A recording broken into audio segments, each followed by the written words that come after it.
இன்றைக்கி நம்ம பிரதி சமையலில் பார்க்க போகிறது ராகி வச்சு பூரி எப்படி பண்ணுறது அதை தான் நம்ம பார்க்க போகிறோம். இது நல்ல கோதுமை பூரி மாதிரியே நல்ல உப்பி பஞ்சு போல் ரொம்ப அருமையாக இருக்கும். இந்த ரெசிபியை நம்ம பார்க்க போகிறதுக்கு முன்னால் இன்னும் நம்ம சேனலில் வேறு என்னெல்லாம் ராகி ரெசிபிஸ் இருக்குது அப்படின்னு பார்த்துடலாம். ஏற்கனவே நம்மளோட சேனலில் ராகி வச்சு எப்படி ஆப்பம் பண்ணுறது, இட்லி நல்ல பஞ்சு போல் மாவு நல்ல 8 மணி நேரம் புளிக்க வச்சு செய்யக்கூடிய இட்லி, அதே மாதிரி சப்பாத்தி, இடியாப்பம், புட்டு, இது எல்லாமே நம்ம ஏற்கனவே போஸ்ட் பண்ணியிருக்கோம். இப்போ இதெல்லாம் எதில் இருக்குது அப்படின்னு பார்த்தீங்கன்னா, பிரேக்ஃபாஸ்ட் ரெசிபீஸ்னு ஒரு பிளேலிஸ்ட் போட்டு வச்சுருக்கேன். அதனுடைய லிங்க் இந்த வீடியோ முடியும் போதும் கொடுக்குறேன். அதே மாதிரி டிஸ்கிரிப்ஷன் பாக்ஸ்லேயும் உங்களுக்கு அந்த லிங்க் தரேன். அப்போ நேரம் இருந்துச்சுன்னா கண்டிப்பாக போய் பாருங்கள். சரி, இனி நம்ம இந்த ராகி வச்சு பூரி எப்படி பண்ணுறது, இது நல்ல ஒரு டயபெட்டிக் வெயிட் லாஸ் ரெசிபின்னு கூட சொல்லலாம். இதுக்கு இன்றைக்கி நம்ம 1/2 கப்பு ராகி மாவு எடுக்க போகிறோம். வறுக்காத்த மாவு தான், நேராக பேக்கெட்லேருந்து அப்படியே டைரெக்டாக எடுக்கிற மாவு தான், வறுக்கலாம் எதுவும் தேவையில்லை. இது கூட அதே அளவு கோதுமை மாவு 1:1 ரேஷியோ. 1 கப்பு ராகி எடுத்திங்கன்னா 1 கப்பு கோதுமை மாவு எடுத்துக்கோங்க. கூட ஒரு 1/2 டீஸ்பூன் உப்பும் போட்டுக்கிறேன். 1 டேபிள் ஸ்பூன் எண்ணெய், எந்த வெஜிடபிள் ஆயில் வேணும்னாலும் நீங்கள் ஊற்றிக்கலாம். நெய் வேணா கூட நெய் போட்டுக்கோங்க. போட்டு இனி இதெல்லாம் நல்லா பரட்டிட்டு தண்ணி ஊற்றி கொஞ்சம் கொஞ்சமாக தண்ணி ஊற்றி நம்ம ரெகுலராக எப்படி பூரிக்கு மாவு பிணைவோமோ அதே மாதிரி கொஞ்சம் நல்லா திக்காக, சப்பாத்தி மாவை விட சப்பாத்தி மாவு கொஞ்சம் தளர்வாக நம்ம பிணைவோம், அதை விட இது கொஞ்சம் திக்காக நம்ம மாவு பிணைஞ்சு எடுக்க போகிறோம். இப்போ பாருங்கள், மாவு நல்ல கட்டியாக இருக்குது, இந்த அளவு இருக்கணும்.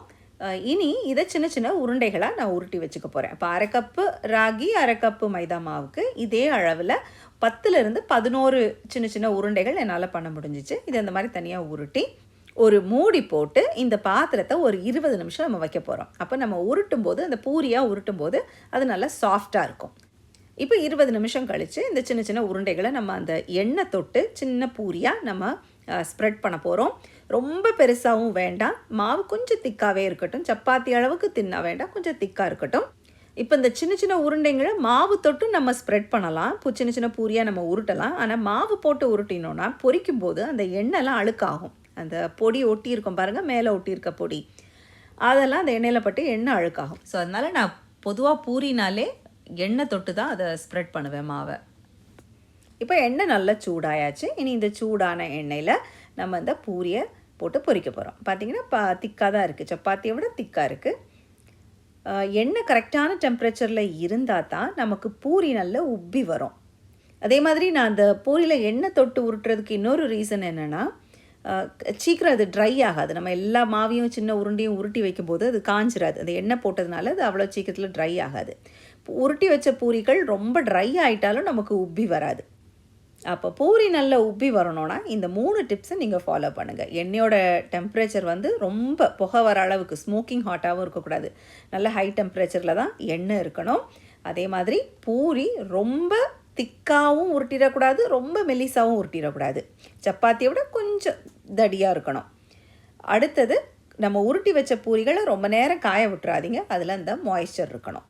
அப்போ இந்த 3 விஷயத்தையும் நம்ம கரெக்டாக செஞ்சோன்னா நமக்கு எல்லா பூரியும் இந்த மாதிரி நல்லா உப்பி வரும். சரி வாங்க, இனி நம்ம பண்ணின பூரியோட டேஸ்ட் எப்படி இருக்குன்னு பார்ப்போம்.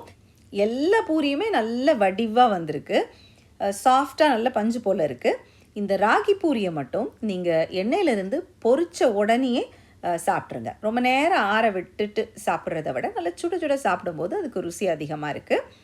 அது மாதிரி இந்த ரெகுலர் நம்ம பூரினாலே பூரி உருளைக்கிழங்கு மசாலா வச்சு சாப்பிடுவோம்ல, அது அந்த உருளைக்கிழங்கு மசாலா விட நல்ல இந்த மாதிரி காரசாரமான குழம்பு, நல்ல நாட்டுக்கோழி குழம்போ இல்லை நல்ல காரமான முட்டைக்கறி, மட்டன் கிரேவி, இந்த மாதிரி நல்ல ஒரு ஸ்பைசியான ஒரு சைடு தொட்டு சாப்பிட்டிங்கன்னா அருமையாக இருக்குது. கண்டிப்பாக அதை ட்ரை பண்ணி பாருங்கள். நேரம் இருந்துச்சுன்னா என்னுடைய மற்ற ராகி ரெசிபீஸையும் போய் பாருங்கள். அந்த பிளேலிஸ்ட்டோட லிங்க் என் ஸ்க்ரீன்லேயும் இருக்கும், டிஸ்கிரிப்ஷன் பாக்ஸ்லேயும் இருக்கும். இவ்வளோ நேரம் பொறுமையாக பார்த்தவங்க எல்லாருக்கும் என்னுடைய மனமார்ந்த நன்றிகள். மீண்டும் உங்களை இன்னொரு வீடியோவில் சந்திக்கிறேன். அதுவரை நன்றி, வணக்கம்.